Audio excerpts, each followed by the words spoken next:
अस्सलाम वालेकुम गाइस, कैसे उम्मीद करता हूँ सभी ठीक ठाक होंगे, फिट फाट होंगे, हंसते हुए मुस्कुराते हुए होंगे। अनदर वीडियो लेके आपके साथ मौजूद हूँ। अच्छा, आज बात करते हैं ईरान, पाकिस्तान, तुर्की, डेंगी के हवाले से कि क्या सिचुएशन है। बहुत से दोस्त हमें कमेंट करते हैं, बहुत से दोस्त हमें पूछते हैं, मैसेजेस करते हैं इंस्टाग्राम के ऊपर और कि भाई तुर्की अब जाने के हालात कैसे हैं और क्या सिस्टम है, ईरान के अंदर का क्या माहौल है और क्या वाकई ईरान जो है डंकी लगाने का मतलब जिस तरह नॉर्मल सिचुएशन है या वहां पर ईरान के अंदर भी सख्ती बहुत ज्यादा है। ठीक है ना। अभी हालिया कुछ दिनों पहले मेरा एक दोस्त है जो उसका आगे कजन लगता था। ठीक है ना। वो डिपोर्ट होके पाकिस्तान आया। किधर से आया? ईरान से डिपोर्ट हुआ, यानी कि ईरान के अंदर पकड़ा गया। और उसने जो हमें सिचुएशन, हमने उससे इंफॉर्मेशन इकट्ठी की, सिचुएशन इकट्ठी की, उसके मुताबिक ये करंट सिचुएशन है। कोई ज्यादा दूर की बात मैं आपको नहीं कह रहा कि मतलब एक महीना पहले, ये लास्ट वीक यानी कि पिछले 5 से 6 दिनों पहले की बात है। ठीक है ना। अभी उसको 3 दिन हुए हैं वापस पाकिस्तान पहुंचा है और 3 दिन, तकरीबन 3 से 4 दिन उसको ईरान की जेलों में लग गए। ठीक है। उसने जो हमारे पास इंफॉर्मेशन भेजी और उसके अलावा जो उसने सूरत बताई, उसके मुताबिक आपको सारी इंफॉर्मेशन दूंगा कि ईरान के अंदर की सिचुएशन क्या है। और उसके बाद अगर आप ईरान क्रॉस करके तुर्की में भी पहुंच जाते हैं तो क्या आपको तुर्की पहुंचने के बाद कोई बेनिफिट होगा, कोई फायदा मिलेगा, या फिर आप अगर ईरान से निकल कर तुर्की भी पहुंच जाते हैं तो आपके लिए कोई भी फायदा नहीं होगा। तो इसके ऊपर डिस्कस करते हैं। वीडियो स्टार्ट करने से पहले तमाम दोस्तों से गुजारिश है, subscribe to my YouTube channel and press bell icon, और वीडियो को लाइक करना मत भूला करें और इन्फॉर्मेशन अपने दोस्तों के साथ भी शेयर किया करें जो इस हवाले से इंफॉर्मेशन जानना चाहती है। तो सबसे पहले आपको बताऊं कि पाकिस्तान से जब बंदा ईरान की तरफ जाता है, मैं भी इसी रास्ते का सफर कर चुका हूं। तो रास्ते में क्या होता है कि आपको पहला बॉर्डर पाकिस्तान ईरान का क्रॉस करना पड़ता है। ठीक है ना।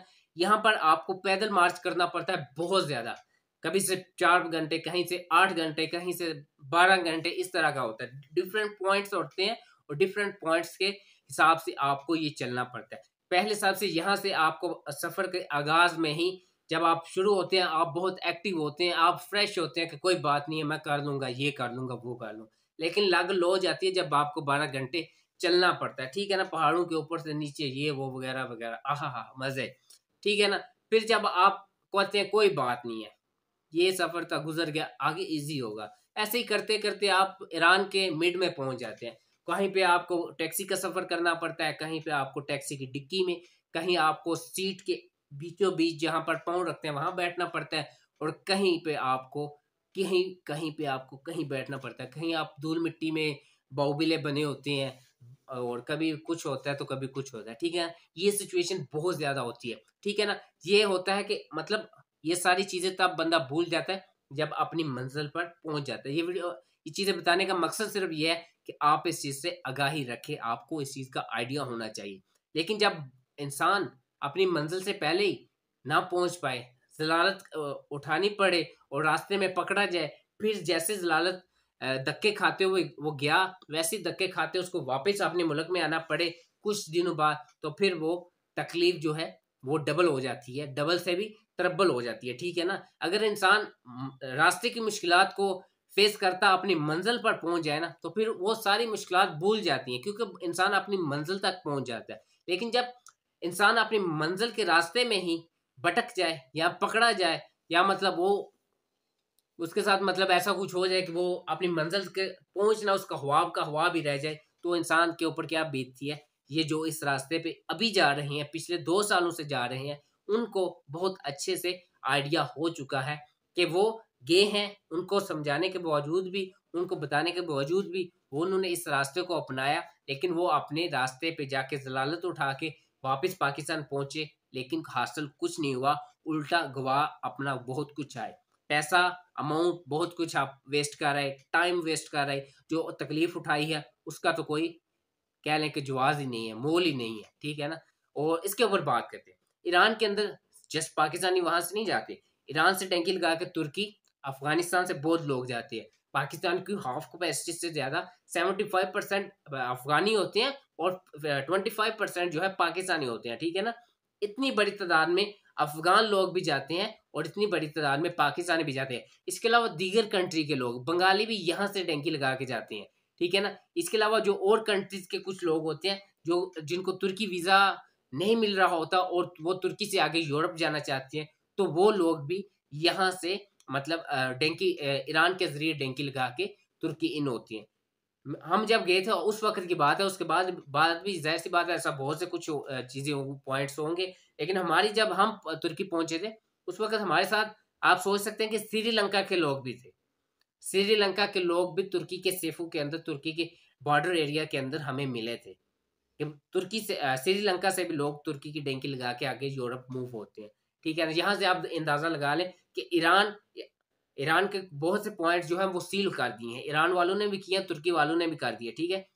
उसके बाद अब लोग इराक की तरफ से जाते हैं।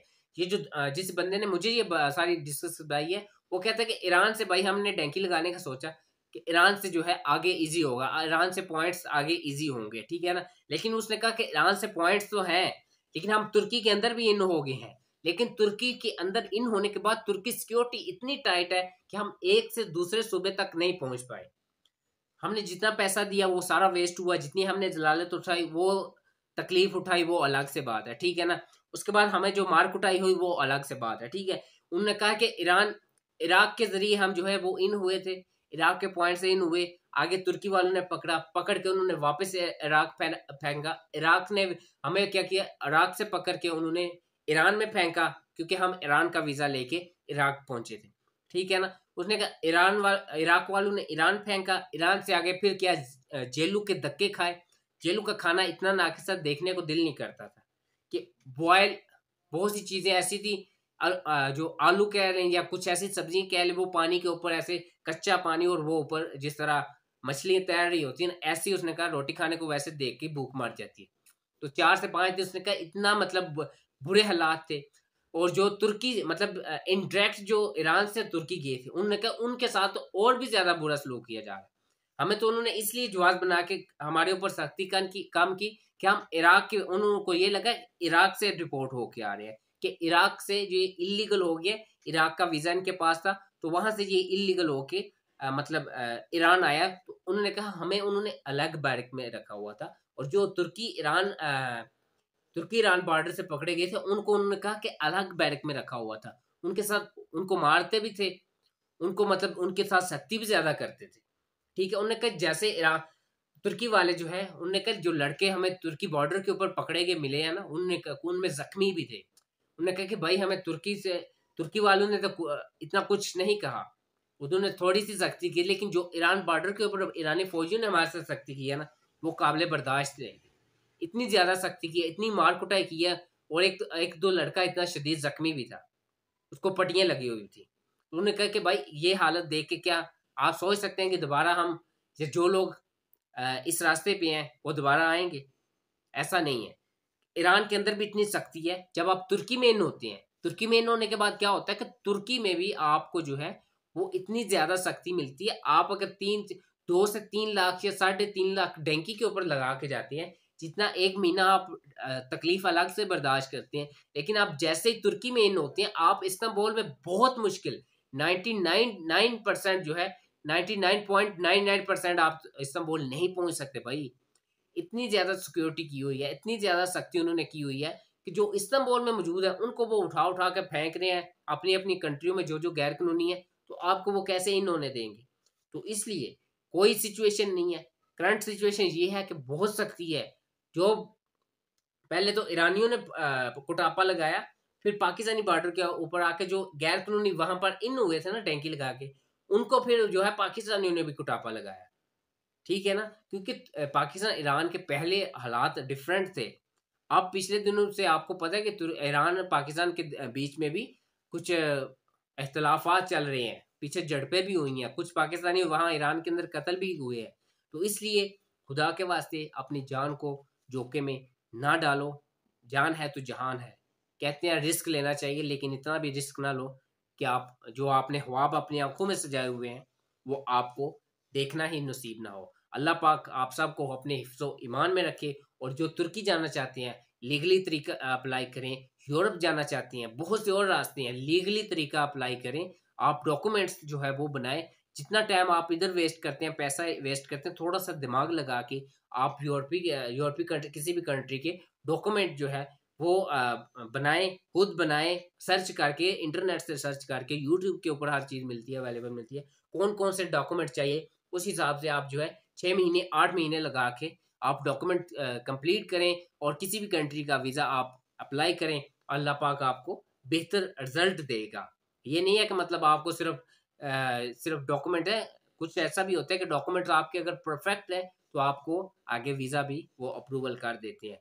तो अगर आपको ये इन्फॉर्मेशन अच्छी लगी हो तो उसको वीडियो को लाइक करना मत भूला करें। और जो हमारी फैमिली बाबरी ट्रैवल इन्फो का हिस्सा नहीं है, जिन्होंने तो सब्सक्राइब किया उनका thanks for watching, thanks for subscribing. जिन्होंने सब्सक्राइब नहीं किया वो भी सब्सक्राइब करके बाबरी ट्रैवल इन्फो का हिस्सा बने और इस फैमिली को, हम इस प्लेटफॉर्म को इंशाल्लाह दिन ब दिन आगे लेके जाएंगे। और जितनी इन्फॉर्मेशन हमारे तक पहुंचा करेगी हम हर इन्फॉर्मेशन आप तक पहुंचाएंगे, ताकि आप भी कुछ हमारी इन्फॉर्मेशन से कुछ ना कुछ थोड़ा बहुत, हम ये नहीं कहते कि हमारी हर चीज़ जो है वो आप उसके ऊपर अमल करें, लेकिन आप कुछ वीडियो हमारी देखें, कुछ पॉइंट इधर से नोट करें, कुछ और देखने हैं उधर से नोट करके, तो यही एक इन्फॉर्मेशन इकट्ठी होके आप एक उसको, आप अपना माइंड, आप बाशऊर लोग हैं, आप इसके ऊपर मतलब देख सकते हैं कि कौन कौन से पॉइंट्स किस किस बंदे ने ऐसे बताए थे, किस किस बंदे ने ये बताया था। और अगर आपको कोई आपके जान पहचानने वाला भी जो मतलब इस रास्ते से गुजर के आए हैं तो आप उनके साथ भी डिस्कस अगर होती है तो आप वो भी देखें कि वो आपको क्या आगाह करती है। फिर आपको अच्छे से आइडिया हो जाएगा कि कौन परफेक्ट इन्फॉर्मेशन देता है और कौन रॉन्ग इन्फॉर्मेशन देता है। Good luck, take care. दुआ में अपना ख्याल रखिए और दुआ में हमें बहुत सा याद रखिएगा। अल्लाह निगहबान, फी मान अल्लाह।